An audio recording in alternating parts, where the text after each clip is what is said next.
ప్రజలే క్షమాపణ చెప్పాలన్నట్టు, ప్రజల్నే ఉరిదీయాలన్నట్టు, ప్రజల్నే శిక్షించాలన్నట్టుగా వాళ్ళ మాటలు చూడండి అధ్యక్ష. ప్రజలు వాళ్ళు ప్రజలు మోసం చేసింది మాట్లాడతలేరు అధ్యక్ష. ప్రజలను తిట్టేది ఏంది అధ్యక్ష? ప్రజలు విఘ్నులు. ఎప్పుడు ఎవరికి ఏమి ఏ రకంగా చెప్పాలనో ఇండికేట్ చేయాలనో ఇండికేట్ చేస్తారు అధ్యక్ష. భూకంపం కూడా ఒకటేసారి అది అధ్యక్ష. ఫస్ట్ కొంచెం కదిలి మళ్ళీ కొంచెం ఆగి కొంచెం కదిలి తర్వాత భూకంపం వద్ద అధ్యక్ష. తుఫాన్ ముందలు కూడా ఒక ప్రశాంతత కనిపిస్తుంది అధ్యక్ష. తెలంగాణ సమాజం కూడా తుఫాన్ ముందు ప్రశాంతత లాగా 2022 నుంచి 23 నుంచి వరుసగా అట్లా చూపిస్తూనే ఉన్నారు వాళ్ళ గంభీరత్వాన్ని.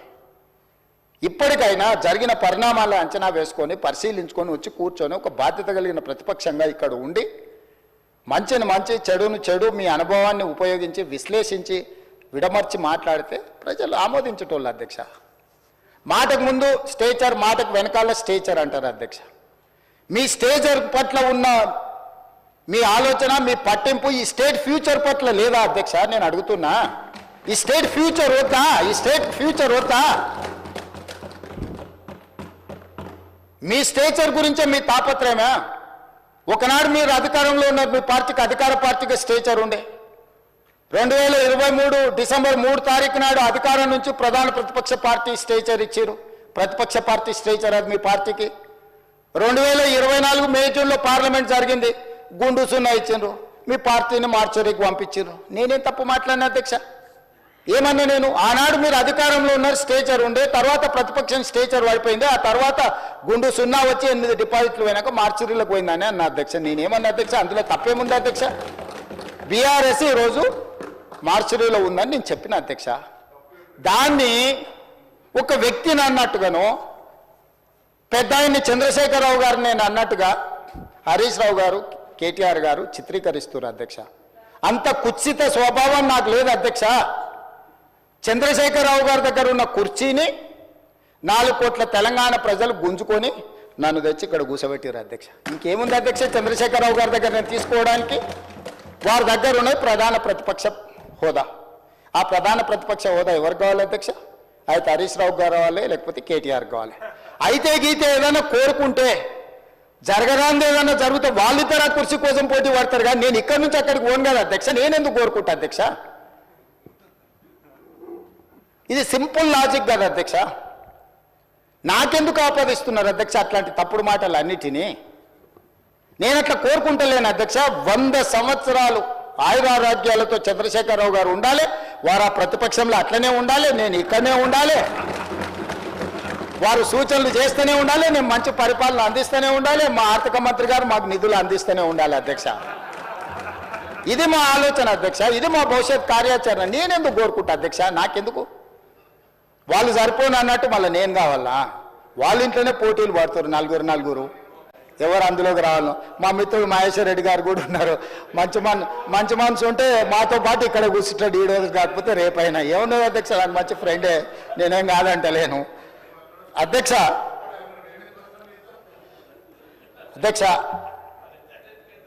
10 సంవత్సరాల వాళ్ళ పరిపాలనలో ఈ తెలంగాణ రైతాంగానికి జరిగిన సంక్షేమం కానీ, అభివృద్ధి కానీ, చేసిన రుణమాఫీ కానీ, లేకపోతే కొనుగోలు చేసిన వడ్లు కానీ, కందులు కానీ, పత్తి కానీ, మిర్చి కానీ, పసుపు కానీ, సోయాబీన్ కానీ, ఏ పంటల గురించి అయినా, పండించిన పంటల గురించి, లేకపోతే కొనుగోలు చేసిన పంటల గురించి, లేకపోతే విధానపరమైన నిర్ణయాలు అగ్రికల్చర్ పాలసీ గురించి కానీ, ఎనర్జీ పాలసీ గురించి కానీ, ఇంకేదైనా పాలసీ గురించి కానీ, రైతుల గురించి ఎప్పుడైనా మేము చర్చకు సిద్ధంగా ఉన్నాము. చంద్రశేఖరరావు గారిని తారీఖు చెప్పమన్నారు. నేను మా సంబంధిత శాఖ మంత్రులను రిక్వెస్ట్ చేస్తా, తమరిని కూడా నేను రిక్వెస్ట్ చేస్తున్నా.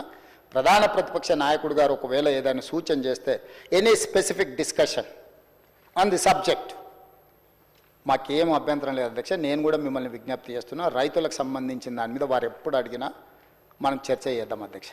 అదేవిధంగా అధ్యక్ష, మహిళలు ఆడబిడ్డలు ఆశీర్వదించి రేవంత్ అన్న అని పెద్దోళ్ళు మా బిడ్డ, మా పిల్లగాడు, మా ఇంట్లో పిల్లగాడని అనుకోవడం వల్లనే ఈరోజు నేను ఇక్కడికి వచ్చిన అధ్యక్ష.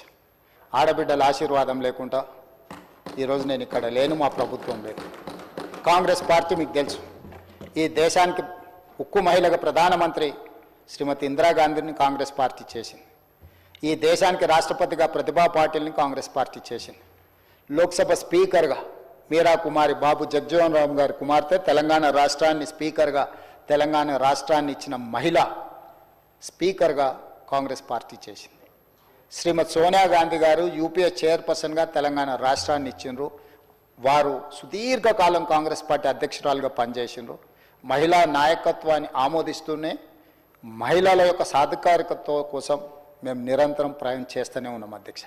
మహిళల గురించి ఏ రోజు కూడా మేము వాళ్ళలాగా తక్కువ అంచనా వేయలేదు అధ్యక్ష. మొదటి 5 సంవత్సరాలు మంత్రివర్గంలో మంత్రి ఇవ్వలేదు. మహిళల పట్ల వాళ్ళకున్న గౌరవం ఆ ఒక్క ఉదాహరణ చాలా అధ్యక్ష. అందుకే కాంగ్రెస్ పార్టీ అధికారంలోకి వచ్చిన మరుక్షణం 7 తారీఖు నాడు మేము బాధ్యత తీసుకుంటే 9 తారీఖు నాడు ఇదే శాసనసభ ప్రాంగణంలో ఆలస్యం చేయొద్దన్న ఆలోచనతోటి మహాలక్ష్మి పథకం ద్వారా ఆర్టీసీలో రాష్ట్ర నలుమూలలు ఎక్కడికైనా వెళ్ళొచ్చు. పండుగ పూట అమ్మగారింటికి వెళ్ళాలన్నా, లేకపోతే ఇతర పండుగలకు అమ్మోరిని దర్శించుకోవాలన్నా, ఇంటి ఆయనను లేకపోతే కన్న కొడుకునో బస్ కిరాయిలు అడిగి బస్సు ఛార్జీలు ఇస్తేనే వెళ్ళినట్టు, లేకపోతే దుఃఖాన్ని కడుపులో దిగమింగుకొని ఇంటి పట్టునే ఉన్న ఆడబిడ్డలకు స్వేచ్ఛను కల్పించాలన్న ఆలోచనతో ఉద్యోగాలకు వెళ్ళే, చదువుకోవడానికి వెళ్ళే ఆడపిల్లలకి ఎవరికి ఈ ఇబ్బంది జరగొద్దని మహాలక్ష్మి పథకం ద్వారా రాష్ట్రంలో మొత్తము నలుమూలల ఆర్టీసీలో ఉచిత బస్సు ప్రయాణాన్ని డిసెంబర్ 9, 2029 నాడు ఇదే ప్రాంగణంలో తమ అనుమతితో ప్రారంభించుకున్నాం అధ్యక్ష. ఆ పథకం దాదాపుగా 150 కోట్ల మంది ఈ 15 నెలల మహిళలు ఆర్టీసీలో ఉచితంగా ప్రయాణం చేయడం వల్ల మా ఆర్థిక శాఖ ఆర్టీసీ కార్పొరేషన్ పొన్నం ప్రభాకర్ గారు ఇక్కడ ఉన్నారు, 5,500 కోట్ల దాదాపుగా ఆర్టీసీకి ఈరోజు చెల్లించింది అధ్యక్ష. ఈ దేశంలోనే మహిళలకు రాష్ట్రంలో ఎక్కడి నుంచి ఎక్కడికైనా అమ్మగారింటికి వెళ్ళాలన్నా, అమ్మవారిని దర్శించుకోవాలన్నా, రాష్ట్రంలో ఎక్కడి నుంచి ఎక్కడికి వెళ్ళాలన్నా, ఎక్కడ చేయి చూపించినా ఆ బస్సు ఆపి బస్సులో ఆడబిడ్డను ఎక్కించుకొని వాళ్ళు దగ్గర దించి ఈరోజు మహాలక్ష్మి పథకాన్ని ఆడబిడ్డలకు అమలు చేసిన రాష్ట్రం తెలంగాణ రాష్ట్రం. మనం చేసినాం అధ్యక్ష. ఇది ఒక గొప్ప అనుభూతి అధ్యక్ష, ఆడబిడ్డలకు ఆర్టీసీలో ఉచితంగా బస్సు ప్రయాణాన్ని ఇవ్వడం అనేది. అదేవిధంగా అధ్యక్ష, మహాలక్ష్మి పథకం ద్వారా 500 రూపాయలకి సిలిండర్ ఇస్తున్నాం అధ్యక్ష.